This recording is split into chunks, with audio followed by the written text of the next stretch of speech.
right, for sure. I'm on this thing. Okay. Why is that stuff on the screen? Well, all praises to the Most High. Glad to be here on today. Beautiful day in the Bay.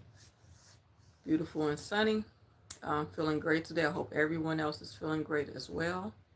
As we are in the beginning of a new month, the month of July. And we're more than halfway through the year. So it's time to continue moving forward, to continue getting better every day in every way, to encourage others as well, to also take care of our mental health too. That's something I want to talk about, especially concerning the Black community, Black people, and how important it is for us to take care of our mental health and not overlook it, because we've been conditioned to be strong, to just shake things off, work it off, party up, meet up with people, hook up with people. We've been desensitized in that area, in a sense where we're not taking care of our mental health. And I'm observing, there's a lot of my people struggling with mental health and not even aware that they are struggling with mental health.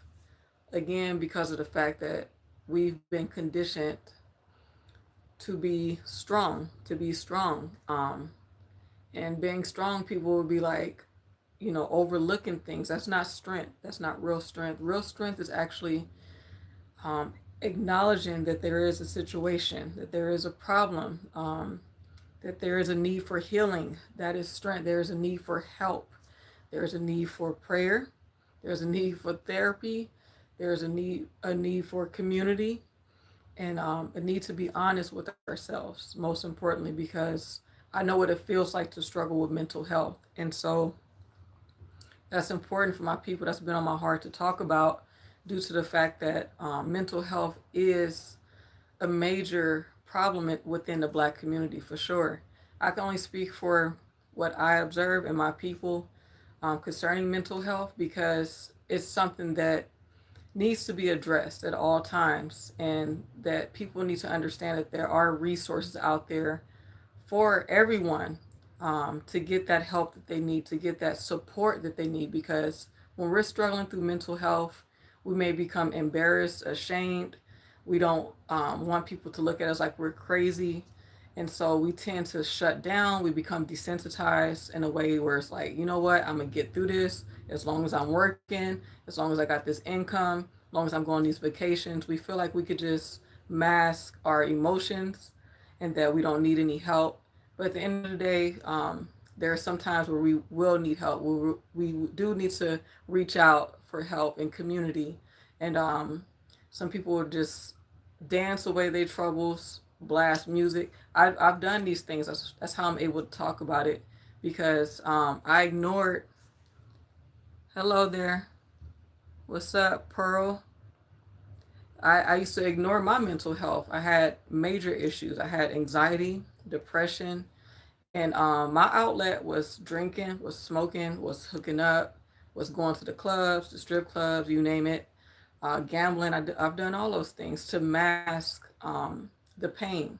And so that's what a lot of people do now. And I'm not condemning nobody. I'm not judging, because I understand the struggle. Just because I'm out of that struggle does not mean that I'm not understanding of it, or that I'm going to go ahead and bash other people who are struggling, because it's no joke. And what I learned about the Most High is he does not come at us with condemnation, even when we are in sin. For an example, when he called me out, when the Most High called me out some years back, hi there, when he called me out some years back, there was no condemnation. He did not condemn me like, oh, you're doing this sin, you're doing that sin. It was pure love. It was pure love mixed with correction, in a sense where it didn't make me feel like ashamed to come to him, come to the Most High. And that's what a lot of people do now. They will shame people because of their struggles. They will shame them in a sense where people just want to shut down even further, desensitize, and not share their testimony. or just be embarrassed of who they are as a person, their struggles. And that's not even how the Most High even come at his people, because if he did, people would turn away from him. And that's not how he comes to.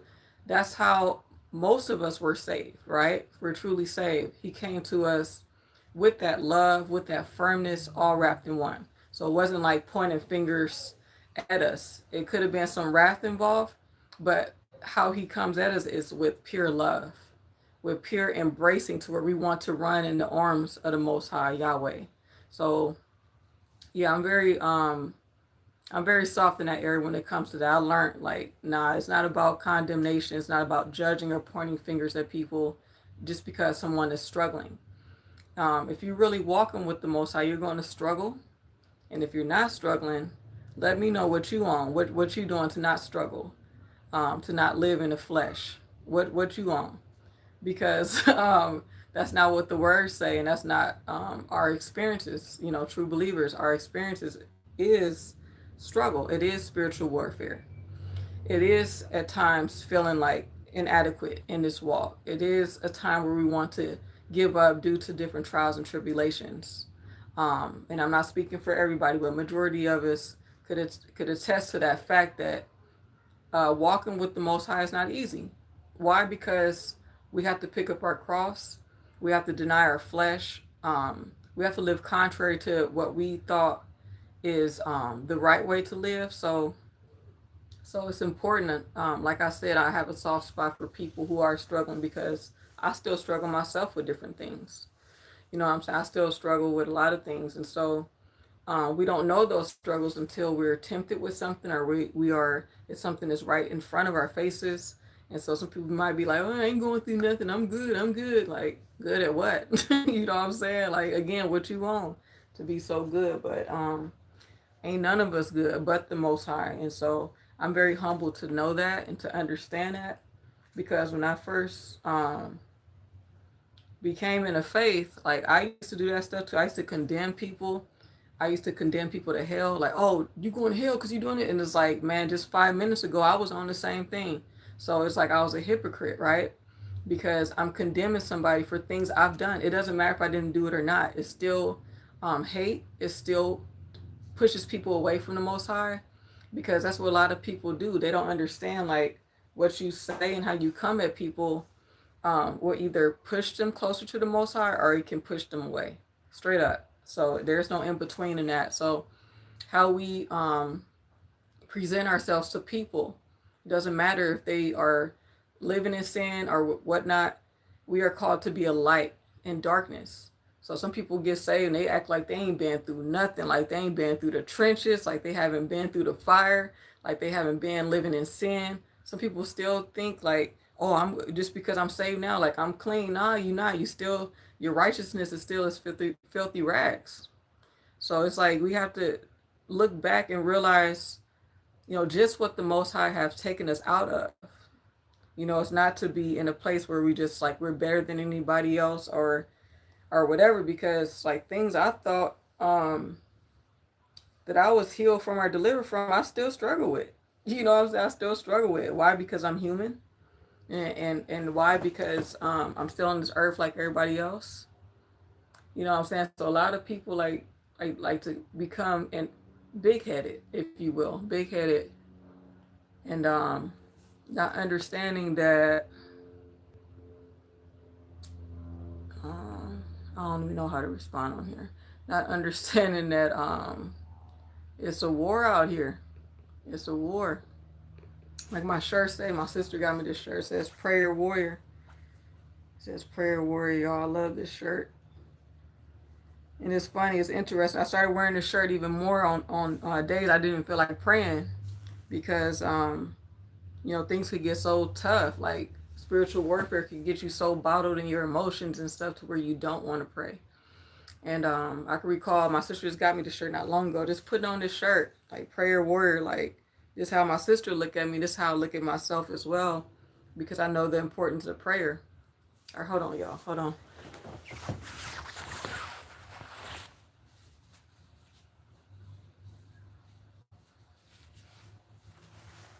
Yeah, I know the importance of prayer and what it it does for us. It's beneficial.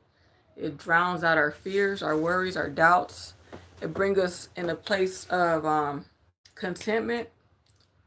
And so, I don't know what that's saying. What's this? And so I'm humble enough to know that prayer does work. And so, yeah, all praise to the Most High.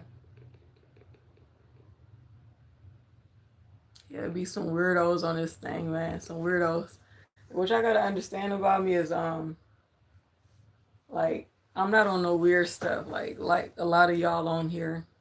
That's why I'm glad I got this thing censored out a little bit, because it be some weirdos online. Like in real life, like, this type of stuff. It's nothing like disrespectful said to me to some weird person writing a whole bunch of little alphabets or something like that. I hope it's a child though, but yeah, on some weird stuff. Where I'm from, like, that's not, I'm all about respect at the end of the day, online, offline. That's how I'm able to get along with people. I can go to any hood I want. I live in Oakland. I can go to any hood I want and I get along with people. Why? Because I know how to mind my business. I know how to speak and be respectful. I get along with people. It don't matter. It don't matter how they look, how they move. I done came across pimps. I hung out. I'm talking about back in the day with pimps. I've known pimps. I've known drug dealers. All that. It's a respect thing. Saved or not, it's always a respect thing. So I'm really from the hood. So yeah, all that internet stuff, I would never understand it, because I know the consequences of just that tongue and everything, man. I done seen some people fall because of that tongue, and it's no joke. It's no joke. So we always have to be humble in a sense where you learn that in the scriptures too. Just that tongue, man, could get us in trouble. Those thoughts as well that manifest out the mouth. We gotta speak life. We gotta speak peace. Speak good things, or at least work towards it. Because man, life ain't fair sometimes. It's not. So we have to be careful and mindful how we treat people. So like I said, I'm from the hood. You know what I'm saying? I'm located right now in Cali's most dangerous city. I'm in Oakland. So I know all about respect. I could walk through the trenches. I can get along with people that's in the hood. I live in the hood. I can survive in the hood because I know how to mind my business. I bring peace. I bring light. I bring contentment to a space. I don't bring wrath. I'm not talking about nobody. I'm not tripping. So a lot of people online, they wouldn't be able to survive in Oakland. That's for sure. Like if you live in a hood or you from an area, like, some things won't cut. Like people feel safe behind the internet because they behind a keyboard. But I can't let you know, man, that tongue and that talk will get you in trouble, whether you online or off. So we always have to check ourselves on that. And you'll learn that in the word too, like I said. That tongue is powerful. It starts with the thoughts too. So we have to mind those thoughts. So we're not speaking how to turn, how to touch. Yeah. But yeah. Anyway, I'm sounding kind of hood right now, so let me get back. Let me switch the subject one time. I just wanted to bring that to people's attention that may live in a space where it's all good to talk crazy and everything. Like I said, I'm in Oakland. You know what I'm saying? It's not sweet here. It's not sweet. So you gotta be careful. You can get along with anybody. You can. You be a light in the world of darkness. You can get along with people. You can walk in hoods and not be afraid, right? You're not trying to get over on people and bothering people. You can get along. I can be in North Oakland, West, East. It don't matter, because I know how to be respectful. That's what it's about. Respect. People don't know about respect, but you will learn, man. Some people gotta learn the hard way, but hopefully don't get to that point for some of y'all, because yeah, it's not sweet. It's not sweet. So we gotta be careful. But yeah, I'll probably read some poetry and probably pop up off of here real quick. I wrote a lot of poetry, y'all, and I'm going to actually put out another book soon. Probably at the end of this month or leading to next month, maybe. I feel like I'm putting out so much stuff that I'm not even promoting a lot because I'm just writing so much. But I'm going to show y'all. Yeah, 91 poems, man. I be in my thoughts a lot, so I have a lot to talk about and write. So I have 91 poems. Oh my goodness. Because I was writing so slow at first, and I'm like, man, you know what? Let me do a poem a day. So I've been working on this book since March 19th. I would have had over 200 poems if I was writing more, but I started working on the book and stuff too in between the time. Yeah, I'm writing about faith. I'm writing about love. I'm writing about healing. I'm writing about trauma. I'm writing about some of everything, some of everything, because that's what makes up who I am. That's what's in my thoughts. And so poetry is not some straight and narrow thing. It's actually writing what comes from that heart and that mind. So I write a lot. I write a lot about love too. So, I got a poem called, this one's crazy. It's called Warlock. I'll probably read this one to y'all real quick. It's called Warlock. Because a lot of us could get deceived and caught up with warlocks or even witches. So I just popped up on this page and I wrote this on May 30th, Warlock. So I'm going to read this real quick. His wit caught the woman by her arm. His charm was strong enough to ring the alarm. His looks had that woman shook. When he stared, his eyes pierced her soul. His whisper weakened her knees, promised her the world, including the diamonds and pearls. She was intrigued. Spells were casted every time she laughed, each time she cried. He humbled her through romance. She thought it was love. He knew she was bait. Hopefully she run away before it's too late. That's called Warlock. I'll be writing some deep stuff. I came across a Warlock years ago. That guy was something else. And you know what's crazy is the Most High warned me at the time. He was warning me. I just wasn't listening because I was feeling them, and I was just ignoring the voice of the Most High, which is so dangerous. So my soul was weakened and my spirit was weakened. I was lethargic around this guy. I felt like my energy was just drained around him. So I've learned some stuff. I've been there, done that. I've learned some stuff. And so when we, in our conscious, our mind, our heart, we will know when something's off. But oftentimes we try to ignore that because we don't think that it's real. We don't think that it's real. Yes, right. We want to do what we want to do. Yeah, I don't know how to respond on here, so I'm not. Somebody said, could you give me a shout out?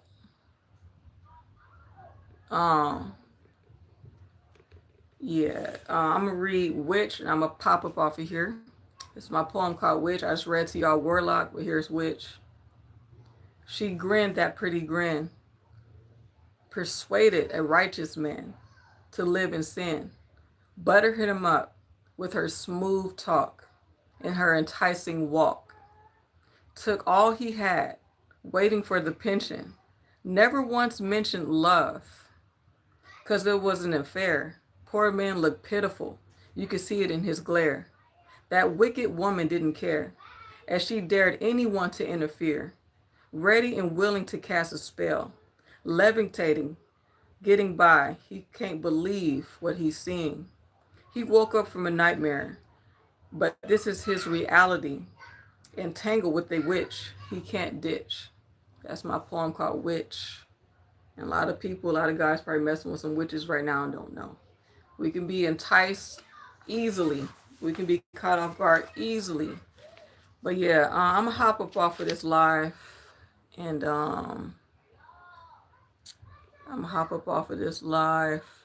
But I hope y'all have a wonderful evening, a wonderful weekend if you celebrate the 4th or if you don't.